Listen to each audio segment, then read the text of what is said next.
Vous voulez connaître les noms des 14 parlementaires qui ont siégé à cette commission paritaire pour rétablir les privilèges des anciens présidents et anciens premiers ministres? Ça vous intéresse de savoir qui a participé à cette commission? Parce que moi, ça m'a un peu interloqué. Genre, je voulais savoir qui avait fait ça, en fait. Qui sont ces gens? Qui sont ces traîtres? Eh bien, je vais vous donner les noms. Allons-y. Vous avez dans cette commission 14 personnes. Il y a 7 députés et 7 sénateurs. Et dans ce lot, il n'y a qu'une seule femme. Donc je commence par les députés.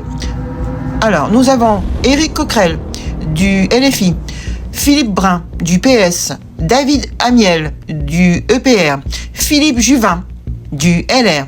Vous avez à chaque fois les photos. Vous avez Jean-Paul Mattei du MoDem. Vous avez Mathias Renaud du RN. Et pour finir, Jean-Philippe Tanguy du RN. Voilà, ça c'est pour les députés. Nous allons passer maintenant par les sénateurs. Alors vous avez Claude Rénal du PS. Vous avez Thierry Kozik du PS. Vous avez Didier Rambaud du EPR. Vous avez Stéphane Sautarel du LR.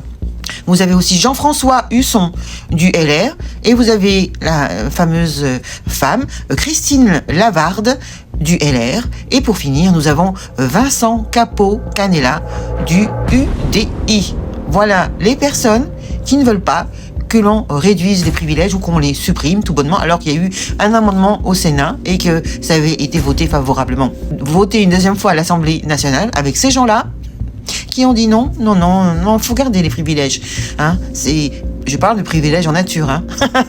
Voilà à qui on a affaire. Comme ça, vous savez qui sont les gens qui sont qui sont dans la monarchie, hein, finalement, parce que c'est exactement ça. Quand vous avez Cazeneuve qui dépense presque 200 000 euros pour ses frais, pour ses avantages en nature, en chauffeur, je sais pas qu'est-ce qu'il fait. Je ne comprends pas pourquoi on a une fourchette de prix de gens qui ont des avantages. Ça va du 3 600 euros pour Castex jusqu'à 200 000 euros. Je comprends pas pourquoi, il n'y a pas de plafond.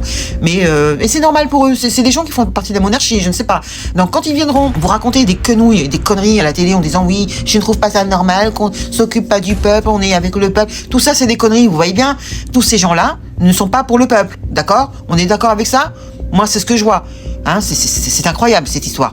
Alors quand tu penses qu'il y en a un du LFI, alors faut qu'ils ferment leur gueule en fait, hein. Non mais c'est incroyable. Donc dites-moi dans les commentaires ce que vous en pensez, parce que certainement qu'il y en a qui font partie de votre ville, hein, que vous avez même peut-être voté pour eux, hein, parce qu'il faut les pointer ces gens, hein.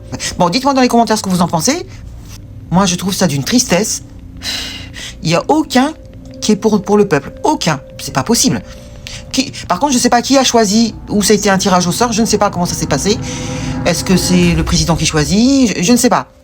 Si quelqu'un le sait, qu'il me le dise dans les commentaires. Comment cette commission a été faite? Qui a choisi ces 7 députés et ces 7 sénateurs? Qui a choisi? Je ne sais pas. Merci. À bientôt les amis.